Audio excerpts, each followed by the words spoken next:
Oui, bien sûr qu'on peut revenir à 62 ans puis à 60 ans. Notre première étape, c'est d'abord les 62 ans dans le cadre de ces Mais vous concertations. continuez à Bien fixer sûr. l'objectif d'un retour à 60 ans. Tout à fait.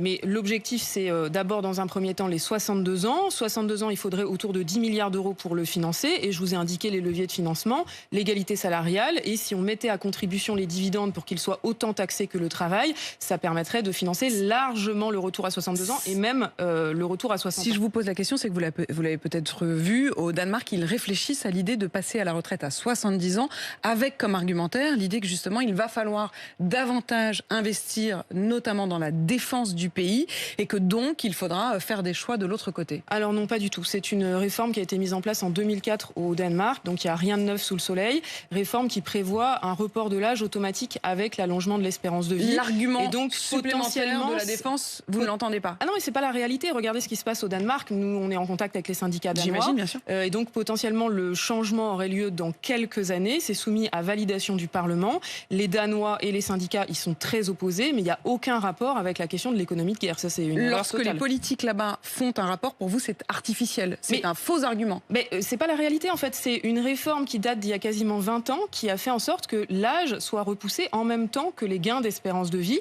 avec à chaque fois un vote du Parlement. Et donc, dans plusieurs années, il doit y avoir un vote du Parlement sur ce point. Et les syndicats danois sont déjà sur le pied de guerre pour empêcher le vote du Parlement.